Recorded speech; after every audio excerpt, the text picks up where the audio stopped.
Hello, Virgo. I'm Anna. Welcome to Virgo. We're tuning into your general love observation for this profound moment of transformation. As always, take what resonates, softly release the rest, and don't forget to like and subscribe so you can stay connected with future messages. Now, let's see what love is bringing toward you. Something extraordinary is unfolding in your life right now, and you might not even realize it yet. But the people around you are starting to notice the shift in your energy, the way opportunities are appearing, the way things that used to be hard are becoming easier. You're receiving something that most people spend their entire lives hoping for. Not because you're special in a way others aren't, not because you've been chosen by some cosmic lottery, but because you've been through something that prepared you for this in a way that can't be taught, only lived. Let me describe what's happening. You may have been through a season of loss, of stripping away, of everything that felt stable suddenly becoming uncertain, where you had to rebuild from nothing, where you questioned everything you thought you knew about yourself and your life. Some people experience this as devastation, like their world is ending, like they're being punished, like they did something to deserve the hardship. It might feel like you've been carrying more than your fair share of pain, like you've endured things that would have broken other people, like you've had to be stronger than anyone should have to be, and you're tired, so tired of being strong, so tired of rebuilding, so tired of showing up when everything in you wants to quit. But here's what you don't see yet. The hardship wasn't punishment, it was preparation. Let's pause here. This reflection invites you to consider, what have you survived that you thought would destroy you? Because survival isn't just making it through, it's making it through and still being able to love, still being able to hope, still being able to show up for life instead of just existing in it. You may have developed capacities you didn't have before, strength you didn't know you possessed, wisdom that only comes through walking through fire and coming out the other side. It's possible you're about to understand why you had to go through what you went through, not in a everything happens for a reason way that dismisses your pain, but in a way that shows you how the hardship built something in you that nothing else could have built. Some people get gifts they're not ready to receive. They get the relationship before they've healed enough to maintain it. They get the opportunity before they've developed the capacity to sustain it. They get the breakthrough before they've built the foundation to support it. You may have been one of those people in the past, got something good and immediately self-destructed, got what you wanted and didn't know how to keep it, had opportunities and squandered them because you weren't ready. But you're ready now in a way you weren't before, in a way that only comes through the specific hardship you've endured. It can feel unfair. Like, why did you have to suffer to be ready for good things? Why couldn't the good things come first and skip the hard parts?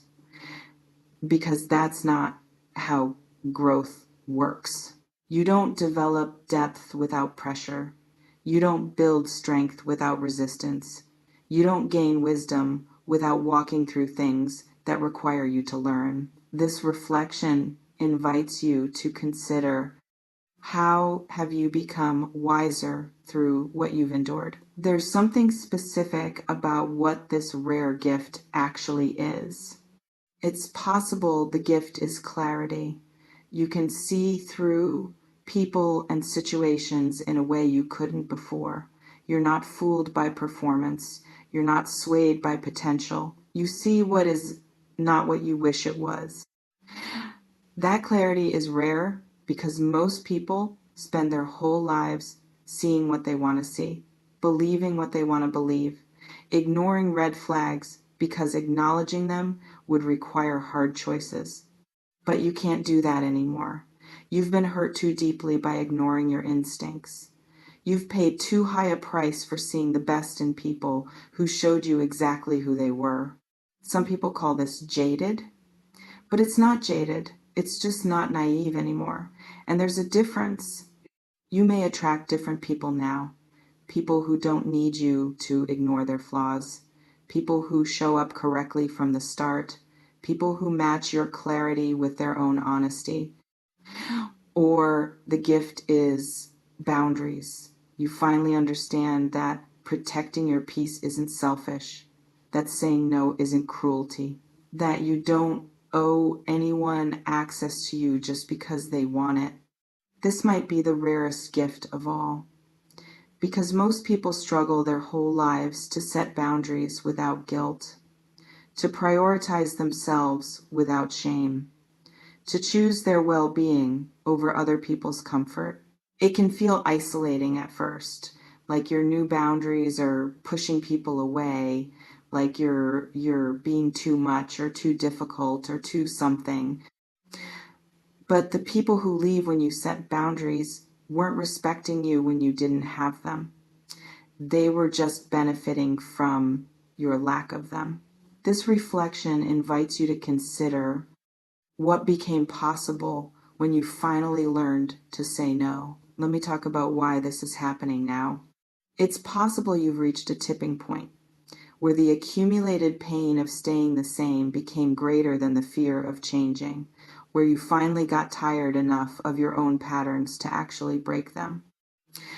You couldn't have forced this earlier. You had to be ready. You had to hit your personal rock bottom. You had to exhaust every other option before you were willing to do the hard thing.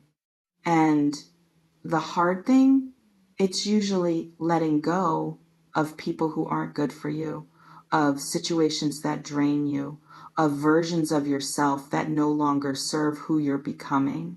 Some people never let go. They carry dead relationships like anchors. They stay in situations that kill them slowly.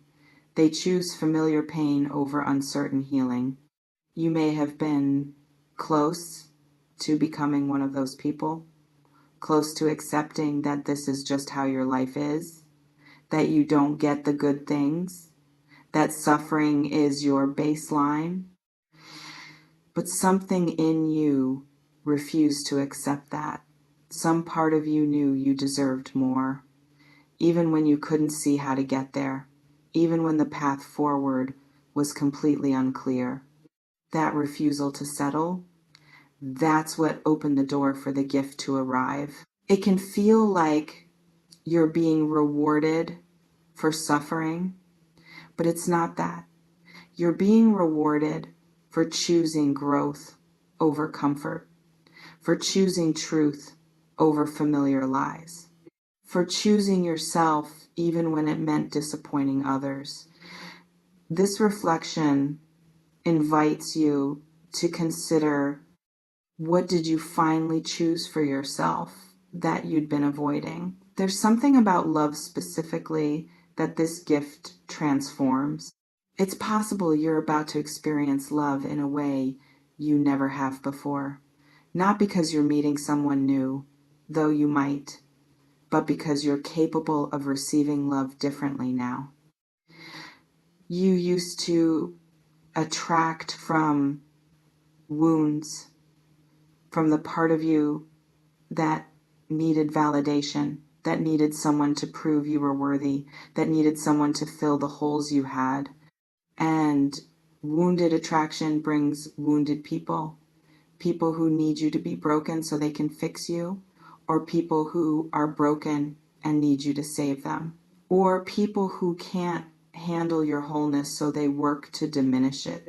Some people spend their entire lives in those dynamics, wondering why they keep attracting the same kind of person, why every relationship has the same problems with different faces. You may have finally broken that cycle, not because you worked on yourself in a self-help book kind of way, but because the pain of the pattern finally exceeded your tolerance for it. And now Now you're ready for partnership instead of project, for someone who meets you as an equal instead of someone you have to save or someone who has to save you. This is rare. Most people never get here. They stay in the wounded dynamics. They accept love that hurts. They confuse intensity with intimacy. They settle for familiarity over health.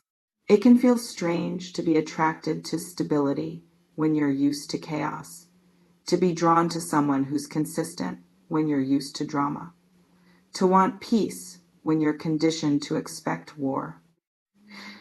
But strange doesn't mean wrong. Strange might just mean healthy.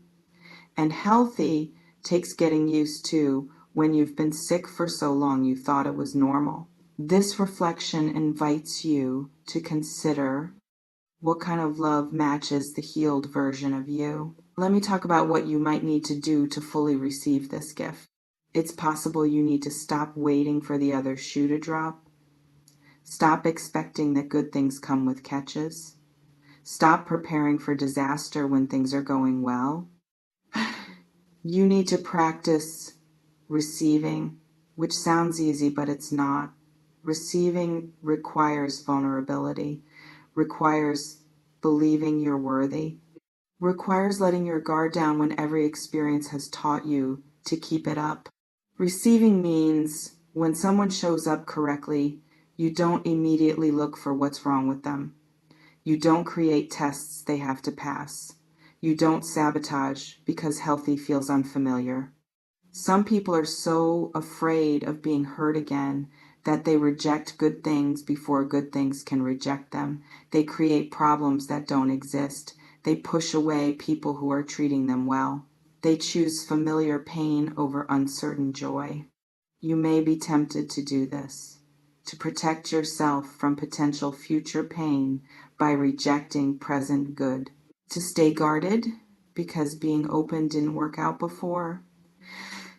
But staying closed doesn't protect you. It just guarantees you stay alone. It trades one kind of pain for another.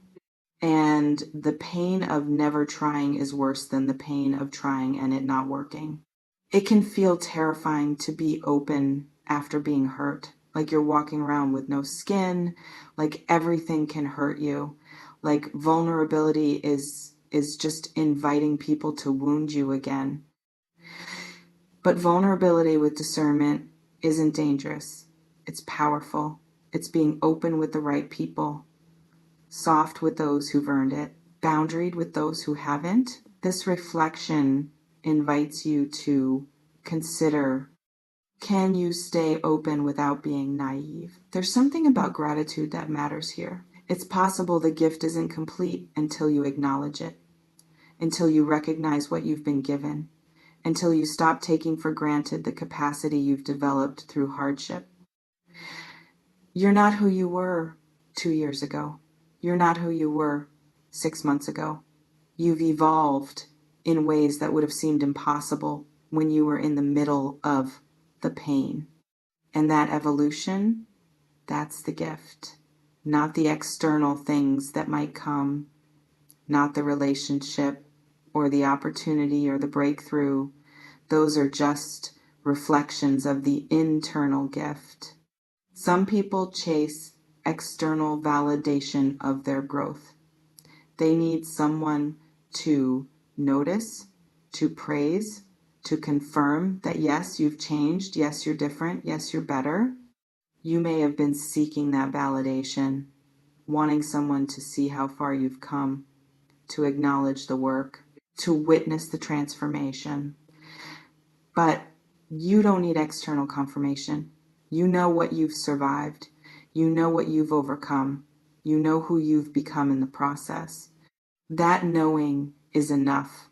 That's the foundation everything else builds on. It can feel lonely when people don't see your growth, when they still treat you like the old version, when they don't recognize that you're not the same person anymore. But their recognition isn't required for your evolution to be real. You've changed whether people notice or not. You've grown whether anyone validates it or not. This reflection invites you to consider, what are you grateful for about who you've become? Let me talk about what comes next. It's possible this gift comes with responsibility. With capacity comes expectation, not from others, from yourself. You can't unknow what you now know. You can't go back to accepting what you now understand isn't acceptable. You're being called to live at a higher standard, to maintain the boundaries you've built, to honor the wisdom you've gained, to not slip back into old patterns just because they're comfortable. This is the hard part. Growth is hard, but maintaining growth, that's harder, because the old patterns have grooves. They're familiar. They're easy to fall back into when you're tired or scared or lonely. Some people do all the work to heal and then immediately recreate the same dynamics because staying healed is harder than getting healed. You may be tempted to do this, to let the boundaries slip, to accept breadcrumbs again, to go back to people or situations you know aren't right for you. But you can't, not without betraying everything you've become, not without undoing the gift you've been given. It can feel exhausting to have to maintain standards, to have to keep choosing yourself, to have to keep saying no to what's easy but wrong and yes to what's hard but right. But that exhaustion is temporary, and the peace that comes from living in alignment, that's permanent. This reflection invites you to consider, what old pattern are you most tempted to fall back into? You remain in complete control of what you do with this gift. You can honor it, squander it, take it for granted, use it to build something beautiful. The power is yours. It always has been. You may notice reading this has brought up emotion, maybe recognition, maybe grief for what you had to go through to get here, maybe gratitude that you made it through it all. Whatever it is, honor it. Take what resonates, softly release the rest. Trust yourself. Before we close, I want to ask you something. What's the hardest thing you've survived that you didn't think you would? Drop it in the comments if you want to acknowledge it. And this, how has surviving that thing changed what you're capable of receiving now? You won't believe why this extremely rare gift is being given to you. Because the reason is written in everything you've survived, in every time you got back up, in every moment you chose yourself, in every boundary you set, in every person you released. The gift isn't random, it's earned, not through perfection, through persistence, through refusing to let pain make you bitter, through choosing growth even when staying small felt safer. Not eventually, right now. Trust yourself with this. Trust that you're ready for what you've been preparing for. Trust that the hard things happened for you, not to you. Trust that you can receive without sabotaging. I'll see you in the next one. And listen, rare gifts come to rare people. And you became rare through everything that tried to break you but didn't. Honor that. Live in alignment with it. Don't waste it. You've earned this.